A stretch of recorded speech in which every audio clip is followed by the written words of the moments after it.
الحمد لله الذي لم يزل غالبا كثيرا والصلاة والسلام على سيدنا محمد الذي أرسله الله إلى الناس كافة بشيرا ونذيرا وداعيا إلى الله بإذنه وسراجا منيرا أما بعد فأعوذ بالله من الشيطان الرجيم بسم الله الرحمن الرحيم ولله العزة ولرسوله وللمؤمنين ولكن المنافقين لا يعلمون صدق الله العظيم إن الله وملائكته يصلون على النبي يا أيها الذين آمنوا صلوا عليه وسلموا تسليما اللهم صل على سيدنا ومولانا محمد وعلى آل سيدنا وأصحاب سيدنا ومولانا محمد وبارك وسلم والصلاة والسلام عليك سيدي يا رسول الله وعلى آلك وأصحابك سيدي يا محبوب رب العالمين درد و آلام کے مارے ہوئے کیا دیتے ہیں درد و آلام کے مارے ہوئے کیا دیتے ہیں ہم تو بس ان کی نگاہوں کو دعا دیتے ہیں اور عقل والوں کے نصیبوں میں کہاں ذوق جنوں عقل والوں کے نصیبوں میں کہاں ذوق جنوں عشق والے ہیں جو ہر چیز لٹا دیتے ہیں اور اللہ اللہ کیے جانے سے تو اللہ نہ ملا اللہ اللہ کیے جانے سے تو اللہ نہ ملا اللہ والے ہیں جو اللہ سے ملا دیتے ہیں زینت مسند صدارت رونق بزم تاجدار اقلیم ولایت مخدوم ملت شہباز طریقت پیکر اخلاص و وفا منبع جود و سخا سفیر عشق مصطفیٰ شہزادہ غوث الورا حضرت قبلہ پیر آمن فاروق زاہد صاحب دامت برکاتہم القدسیہ ولی عہد مرکزی دربار علیہ مورا شریف انتہائی قابل تعظیم حضرات علماء کرام خلفائے اعظام برادران طریقت برادران اسلام السلام علیکم ورحمۃ اللہ وبرکاتہ عرس مبارک کی یہ باوقار پر رونق محفل جو آخری مراحل میں داخل ہو چکی ہے اور تھوڑی دیر کے بعد حضور قبلہ عالم اپنے دعائیہ کلمات سے اس محفل پاک کا اختتام فرمائیں گے میں مبارکباد پیش کرتا ہوں خلیفہ سائیں مامون صاحب کو کہ ان کی زیر سرپرستی زیر نگرانی اور بالخصوص دربار پنج پیراں کے جملہ منتظمین کو اس علاقے کو کہ الحمدللہ ہر سال کی طرح اس سال بھی انہوں نے انتہائی محبت و عقیدت کے ساتھ صاحب مزار کے ساتھ جو ان کا محبت کا ایک رشتہ ہے فیض حاصل کرنے کا ایک جو دیرینہ تعلق ہے اس کو وفا کرتے ہوئے انہوں نے اس سے مبارک کی یہ عظیم الشان محفل سجائی اور ہم تمام لوگ اس بابرکت محفل کے اندر حاضری کی سعادت حاصل کر رہے ہیں وقت چونکہ اپنے دامن میں اتنی وسعت نہیں رکھتا یقیناً یہ محفل پاک جو کافی دیر سے جاری و ساری ہے علماء کرام نے آپ کے سامنے دل نشیں پہراہے میں اولیاء کاملین کی محبت اور اس محفل کے حوالے سے اپنے ذرنی خیالات سے آپ کو مستفیض اور مستنیر فرمایا ہوگا اصل مقصد یہاں پر حاضری کا ہم سب کا یہی ہے کہ حضور قبلہ عالم آپ دعا فرمائیں اور اس دعا کے اندر ہم شریک ہوں صاحب مزار کے فیضان اللہ ہم سب کو نصیب فرمائے لیکن مختصراً حاضری کے طور پر قرآن حکیم کی جو آیت مبارکہ آپ کے سامنے تلاوت کرنے کا شرف حاصل کیا ہے اس کے ضمن میں چند گزارشات اور معروضات آپ کے سامنے بیان کرنے جا رہا ہوں قرآن حکیم کے اندر اللہ تبارک و تعالیٰ نے ایک ایسی آیت مبارکہ ذکر فرمائی ہے جس میں اللہ نے توحید کو بھی بیان فرمایا ہے رسالت کو بھی بیان فرمایا ہے اور اللہ نے ولایت کو بھی بیان فرمایا ہے رب کائنات کے فرماتے ہیں کہ وَلِلَّهِ الْعِزَّةُ وَلِرَسُولِهِ وَلِلْمُؤْمِنِينَ کہ عزتیں ساری اللہ ہی کے لیے ہیں وَلِرَسُولِهِ اور اس کے رسولوں کے لیے ہے، وَلِلْمُؤْمِنِينَ اور جو لوگ اہل ایمان ہوتے ہیں ان رسولوں کے قرب میں آ کر ان کی تعلیمات پہ عمل پیرا ہوتے ہیں، اللہ ان کو بھی اس عزت کا وارث بنا دیتا ہے۔ وَلَكِنَّ الْمُنَافِقِينَ لَا يَعْلَمُونَ لیکن جو منافقین ہیں وہ اس حقیقت کو سمجھنے سے قاصر ہیں، انہیں اس بات کا علم و شعور نہیں ہے۔ یہاں پر اگر دیکھا جائے تو ایک طبقہ فکر ایسا بھی ہے کہ جو آج بھی اس حوالے سے حیرانگی میں ہے کہ یہ جو اللہ کے ولی ہوتے ہیں یہ بظاہر دیکھنے کے اندر ان کی زندگی ہماری زندگی جیسی ہوتی ہے، ان کے معاملات ہمارے معاملات جیسے ہوتے ہیں، ان کے سارے زندگی کے جو نظام چل رہا ہوتا ہے وہ ہماری ہی طرح چل رہا ہوتا ہے، تو پھر یہ کس طرح ہو سکتا ہے کہ ان لوگوں کو ہم معاشرے کے اندر کوئی ممتاز مقام دے دیں، معاشرے کے اندر انہیں کوئی ممتاز حیثیت دے دیں، یا انہیں کسی منفرد مقام کا مالک ٹھہرا دیں۔ وہ کہہ یہ رہے ہوتے ہیں کہ رب کائنات کے علاوہ کسی کی عزت کرنا، کسی کو مقام دینا، کسی کو مرتبہ دینا، یہ شرک کے زمرہ میں چلا جاتا ہے۔ لیکن یہاں پر جب اللہ کے قرآن سے ہم نے رہنمائی حاصل کی تو رب کائنات واضح طور پہ اعلان فرماتا ہے کہ میں عزتوں کا خالق ہوں، میں عزتوں کا مالک ہوں، لیکن یہ عزتیں تخلیق کرنے کے بعد میں نے ان عزتوں کو صرف اپنے پاس ہی نہیں رکھا بلکہ ان عزتوں کو میں نے آگے تقسیم بھی فرمایا ہے۔ رب عزتوں کا مالک ہو کے ان عزتوں کو جب تقسیم کر رہا ہے تو فرمایا کہ میرے بعد جو عزتیں میں عطا کر رہا ہوتا ہوں ان عزتوں کے حقیقی وارث میرے انبیاء اور رسل ہو جاتے ہیں۔ پھر فرمایا کہ انبیاء اور رسل کی وساطت سے ان عزتوں کا مالک میں اپنے اہل ایمان بندوں کو جو ان ولیوں کے فیضان کے وارث بن جاتے ہیں، نبوت کے فیضان کے وارث بن جاتے ہیں، رب فرماتا ہے کہ میں انہیں بھی ان عزتوں کا وارث بنا دیتا ہوں۔ مختصراً اگر میں آپ کو سمجھانا چاہوں تو اللہ تبارک و تعالیٰ نے 18,000 عالمین پیدا فرمائے، لیکن ہر عالم کو جب دیکھا جاتا ہے، اللہ کی ہر تخلیق کو جب دیکھا جاتا ہے تو وہ ممتاز مقام کے اوپر کھڑی ہوئی وہ چیز نظر آتی ہے۔ جس طرح ہم دیکھتے ہیں کہ یہاں پر یہ جماعتات بھی ہمیں نظر آتے ہیں، پتھر ہمیں نظر آتے ہیں، لیکن پتھروں کی نسبت نباتات کو جو ہے وہ معاشرے کے اندر زیادہ مقام دیا جاتا ہے، ان کی زیادہ عزت اور زیادہ قیمت جو ہے وہ لگائی جاتی ہے۔ نباتات سے زیادہ جو ہے وہ حیوانات کو عزت دی جاتی ہے، حیوانات کے اندر انسانوں کو زیادہ عزت دی جاتی ہے، انسانوں کے اندر پھر جو اہل ایمان ہوتے ہیں اہل ایمان کو زیادہ عزت دی جاتی ہے، اہل ایمان کے اندر بھی جو اللہ کے مقرب ولی بن جاتے ہیں انہیں زیادہ عزت دی جاتی ہے۔ پھر اولیاء کے بعد جو صحابہ ہوتے ہیں انہیں زیادہ عزت دی جاتی ہے، صحابہ کے بعد جو انبیاء اور رسل ہوتے ہیں انہیں زیادہ عزت دی جاتی ہے۔ انبیاء اور رسل کے اندر جو 6 اولو العزم رسول کائنات کے اندر آئے ہیں انہیں زیادہ عزت دی جاتی ہے، اور جہاں پر سارے انبیاء اور رسولوں کی عزتوں کا سلسلہ منتہائی کمال تک پہنچ جاتا ہے، وہاں سے میرے اور آپ کے آقا سید الانبیاء کی عزت کی ابتدا ہو جاتی ہے اور وہاں سے آغاز ہوتا ہے۔ اب یہاں پر میں مختصراً چونکہ 2 بجے دعا کا وقت ہے، اس سے پہلے میں صرف آپ کے سامنے چند باتیں ضروری جو سمجھ رہا ہوں وہ اس مختصر وقت کے اندر بیان کرنا چاہتا ہوں۔ اب رب کائنات نے اپنے رسولوں کو سب سے زیادہ عزت عطا فرمائی۔ قرآن حکیم جب ہم کھول کے پڑھتے ہیں تو وہاں اللہ نے نبوت کا بھی ذکر فرمایا ہے، رسالت کا بھی ذکر فرمایا ہے، نبوت اور رسالت کے ساتھ اللہ نے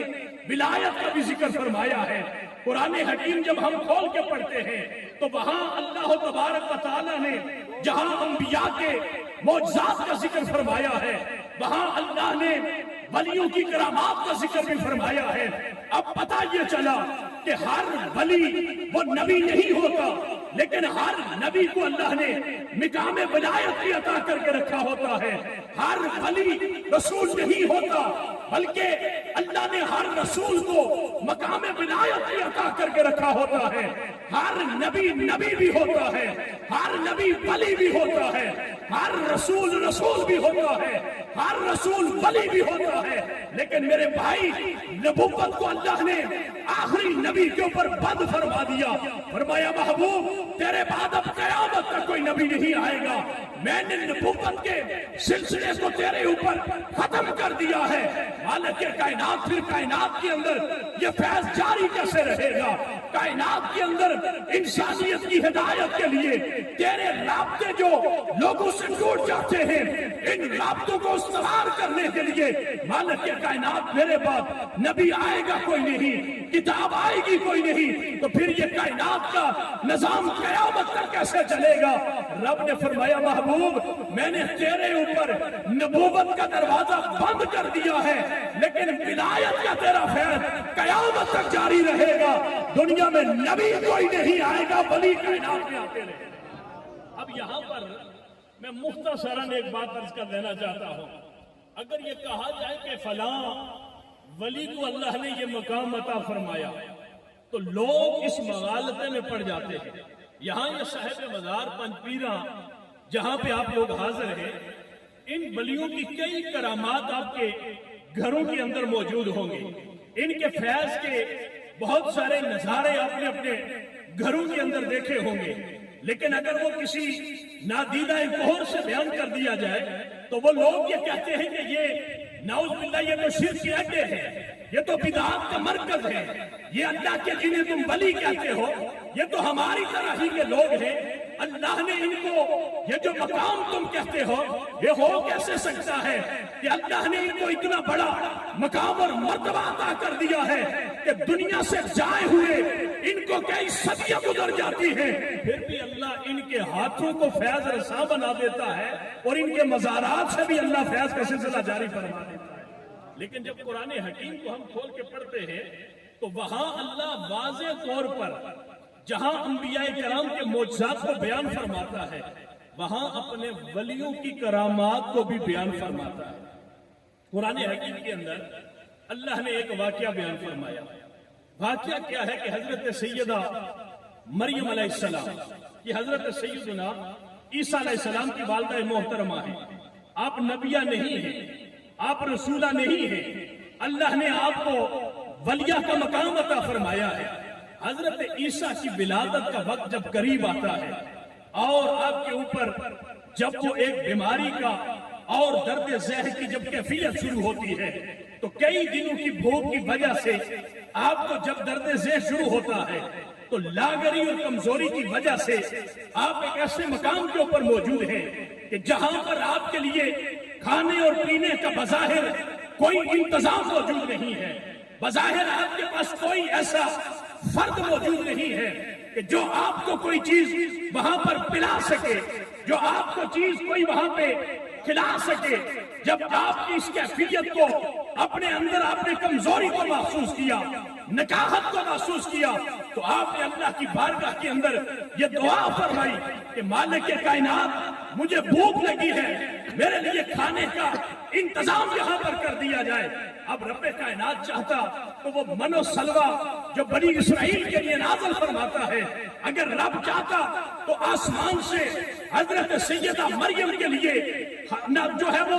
من و سلوہ کی شکل میں کھانے نعمت کو نازل فرما سکتا تھا. اللہ اگر چاہتا تو کئی پھل جو ہے وہ وہاں سے حضرت سیدہ مریم کے سامنے پہنچا سکتا تھا, لیکن اللہ قرآن میں یہ فرماتا ہے کہ سیدہ مریم جس کھجور کے خشک تنے کے ساتھ ٹیک لگا کے بیٹھی ہوئی تھی, رب کائنات کی رحمت جوش میں آتی ہے. اللہ قرآن میں فرماتا ہے اے میری بندی تیرا مقام عام اور تو جیسا نہیں ہے, تیری عزت عام اور تو جیسی نہیں ہے, تجھے جو میں نے شرف عطا فرمایا ہے دیکھنے کے اندر تیرا وجود عام عورتوں کے وجود جیسا ہے, تیرے ہاتھ تیرے پاؤں تیرا بولنا تیرا چلنا تیری ساری کی ساری شباہت عام عورتوں جیسی ہے. لیکن اے میری بندی میں نے تجھے اپنی ولیہ بنایا ہے, میں نے تجھے اپنا دوست بنایا ہے, میں نے تجھے اپنے مقربین کے اندر شامل کر کے رکھا ہے۔ یہ کھجور کے جس خشک تنے کے ساتھ تو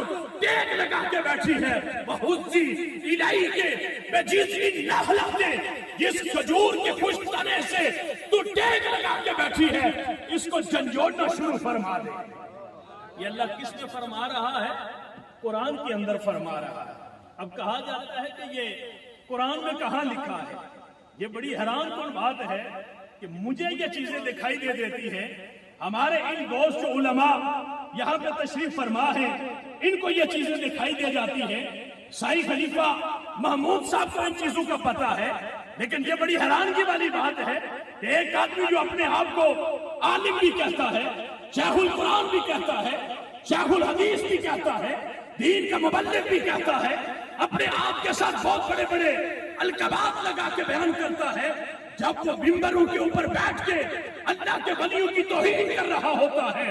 اللہ کے ولیوں کے در سے لوگوں کو دور کر رہا ہوتا ہے، تو یہ بات بڑی حیران کن بات ہے کہ یہ قرآن کی آیتیں انہیں کیوں نہیں دکھائی دیتی جن کے اندر اللہ نے اپنے ولیوں کی عظمت کو بیان فرمایا ہے۔ اللہ کے نبی کے یہ ارشادات جو ہمیں دکھائی دیتے ہیں، جن کے اندر اللہ نے اپنے ولیوں کا، اللہ کے نبی نے اپنی امت کے ولیوں کا ذکر فرمایا ہے، یہ ہمیں کیوں دکھائی دے جاتے ہیں اور ہمارے فریق مخالف کو کیوں نہیں دکھائی دیتے؟ رب حضرت سیدہ مریم سے فرما رہا ہے، اے مریم جس کھجور کے خشک تنے کے ساتھ تو ٹیک لگا کے بیٹھی ہے، اس کھجور کے خشک تنے کو جھنجھوڑ۔ اللہ کس کو فرما رہا ہے؟ اپنی دوست سیدہ مریم کو فرما رہا ہے، اپنی ولیہ کو فرما رہا ہے۔ یہ جس کھجور کے خشک تنے سے تو ٹیک لگا کے بیٹھی ہے، حُزِّي إِلَيْكِ بِجِذْعِ النَّخْلَةِ، اس کھجور کے مونڈ کو، اس کھجور کے خشک تنے کو اپنے ہاتھوں کے ساتھ جھنجھوڑنا شروع فرما دے۔ میرے بھائی مجھے یہ بتائیے کہ ہو عورت خشک کھجور کا تنا ہو، کھجور کا جو تنا ہوتا ہے اسے ہلایا جائے تو وہ تو ہلتا ہی نہیں ہے، لیکن اللہ قرآن کے اندر اپنی اس کمزور نحیفہ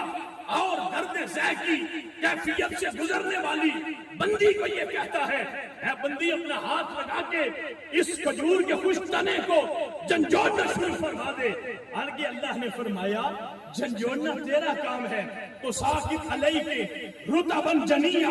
اس کھجور کے خشک تنے سے تارو کھجوریں عطا فرمانا یہ میرا کام ہے۔ اب جو لوگ ہیں کہ آسان پیشہ ہے، ان سے پوچھو کہ اگر کھجور کا درخت خشک ہو جائے، تنا بن جائے، صرف جڑ رہ جائے، تو اس کو ہرا ہونے میں کتنا وقت لگتا ہے؟ اگر ہرا ہو جائے اس کے اوپر شاخیں لگنے میں کتنا وقت لگتا ہے؟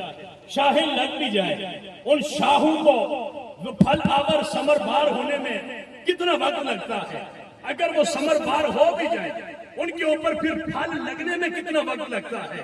اگر پھل لگ بھی جائے تو اس پھل کو پکنے میں کتنا وقت لگتا ہے؟ پھل پک جائے تو اس کو حاصل کرنے کے اندر کتنا وقت لگتا ہے؟ لیکن اللہ قرآن میں اپنی محبوبہ بندی کو یہ فرماتا ہے، اے بندی اس کھجور کے خشک تنے کو ہاتھ لگا کے جھنجھوڑنا تیرا کام ہے، تارو کھجوریں عطا فرمانا یہ میرا کام ہے۔